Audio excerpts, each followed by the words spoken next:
So folks, we don't usually have problems in terms of gun owners, but sometimes we do. And I'm not talking about criminals. I'm talking about people who are stupid with guns. And if you're unclear on what I'm talking about, we did a video a couple months back where there was a guy in a grocery store who flashed his piece because he got into a simple argument. And then he went and sang like a songbird about it, incriminated himself more, and it was just a complete crapshoot. We got another situation like that. Argument over tree limbs leads to a shooting. Part of that argument was caught on camera. This doorbell camera footage shows the suspect throwing one limb at his neighbor. Here he goes, runs over, and the neighbor, in turn, throws a punch.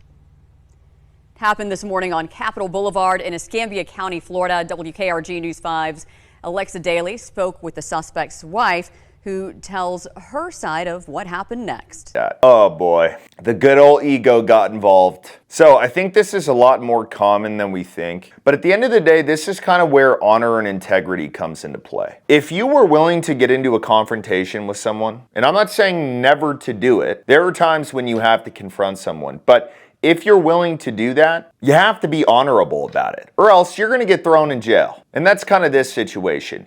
He got pissed off. He went over and started the thing, right? He went over, grabbed the tree limb and tossed it at the guy. There could be an argument for, all right, throw a punch, whatever. But my thinking is probably a little bit different than how the law treats stuff nowadays. We have mutual combat in Texas, which means if both the parties want to throw down, it's legal. Now, there are some laws in regards to how far you can go with it, but something like this, why go and get the gun? Did you feel outmatched? Did you think the guy was going to kick your ass? If you thought that, then why start the issue? But getting into a confrontation, it escalating to a fight, it has to stay there. It has to stay there unless the dude pulls a gun. But if he pulled a gun in this situation, you would have been screwed because yours was in the house. Got some big news from my favorite coffee company and the official coffee of Heavy Duty Country, Blackout Coffee. I already popped this thing open. They just came out with their premium instant coffee. Now, I gotta tell you, this stuff is great when I'm traveling, great when I'm in a rush, comes in these little packets, and like always, it's got the blackout guarantee behind it. As I showed you, they got these new mugs, new shirts, and if you didn't know yet, they have their investment campaign going on right now. The first one was very successful. A lot of you are part owners of Blackout, and you can still do it. There's gonna be a link below the video if you wanna be a part owner of your favorite coffee. If not, there's always a discount code below the video for some amazing coffee. And it's all over tree limbs. Ring camera footage captured a dispute between two neighbors on Capitol Boulevard. After finding tree limbs in his yard, the video appears to show 39-year-old Derek Sewell trying to throw the limbs at the neighbor, who then throws a punch. That's when Sewell runs back to his house. Investigators say to grab a gun.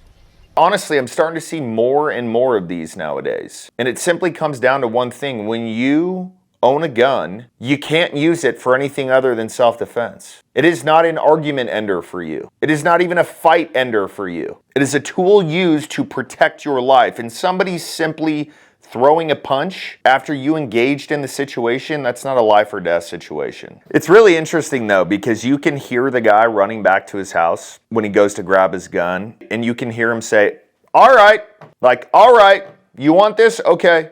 And it's all over tree limbs.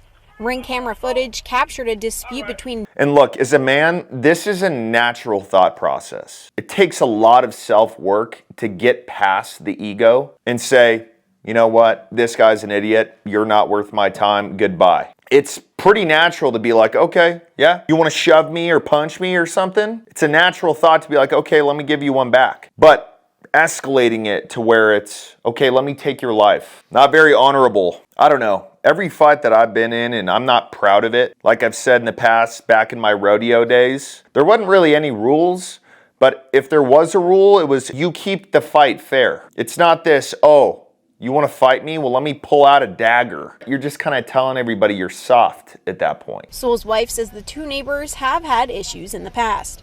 My husband has let him know he doesn't appreciate him on our property, and that's just all in the incident with him having tree limbs on our property. Again, that didn't sit well with my husband, and just kind of led a little bit deeper than the other incidents they don't have with each other. But to escalate it into a shoving match, into throwing punches or pushes, and certainly to gunshots being fired is just ridiculous. The sheriff's office says the victim suffered non-life-threatening injuries. Reporting in Escambia County. Now, the fact that he shot him in the leg is pretty evident as far as how this thing went. Clearly, he didn't want to be put in jail for murder, but he wanted to teach the guy a lesson. And I'll end with this. I think these situations where somebody's real heated to where they're like, oh, I got to show you, let me go grab my gun because you challenged me. I think there needs to be a new thought process of, is this worth my freedom? Is me showing this guy up worth my freedom? Because now this guy's stuck in jail, and he probably will be in jail for a while. I don't think it's worth your freedom.